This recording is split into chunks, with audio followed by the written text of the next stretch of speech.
things we didn't get to in hashtag form with Jeff and Jeremy in the morning. Hashtag antisocial.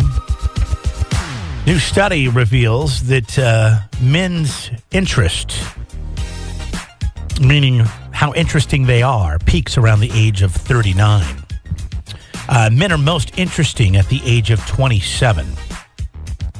Now, I think the reason this is because by the time we're 39, we're just tired of you people, right? We're tired of talking to you people. We're tired of small talk. And, we've done it enough in our life. Women have this ability to never stop the small chats. I think by the time that men turn 40, I think that's the sign that you're a real man. All this is part of that study? We get gray hair and we're tired of... no, this is my opinion. Editorial. Okay. This is editorial. I noticed I was a real chatty Cathy my whole life until about a couple of years ago. A couple of years ago. Well, no, you're just... Some people in this room would say you still are. You were premature on the anti-socialism movement. But I think at a certain point, you just get tired of talking just to talk. It's like, okay, if you have something interesting to say, I want to hear it. I'll even talk to you about it. But otherwise, shut up. Just let me enjoy myself for a minute. I need a break.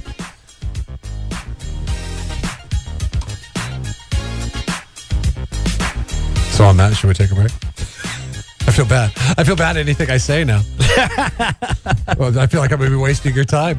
I was waiting for you to jump in with a story, but if you don't have one, I have another one. I do have a story, but I don't want to say anything because I'm afraid I'm going to waste your time. Well, no. Well, this is a different situation. We're asking a question right now on the social media, and it comes from an actual study that was done at Match.com. How did you follow up on your last first date? A text, a message, or an actual phone call? Let me guess. Text. Text is number one. It is not number one. In fact, this would help your get off my lawn attitude, I think.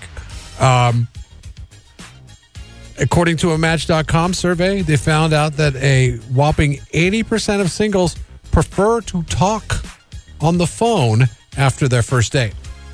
Huh?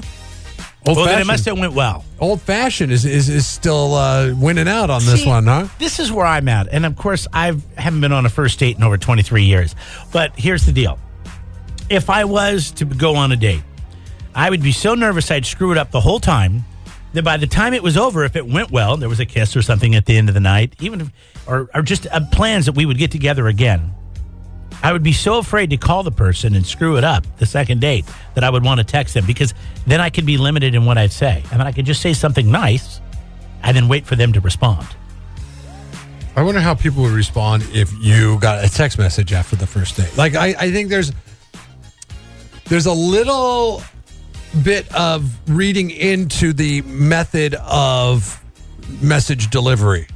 Like, if you talk to somebody on the phone after a first date, that means that you enjoyed the date and that you would like to talk to them on the phone a little bit. If you text them after the first date, it's like, I kind of liked you, but wherever this goes, I think it all depends on the context and what you say. What if I wrote to you, Jeff, after our first date, and I said, oh my God, I had such a great time tonight.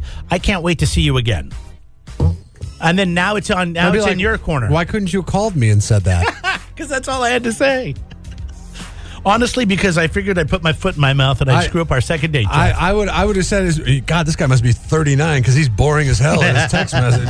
Jeff and Jeremy in the morning.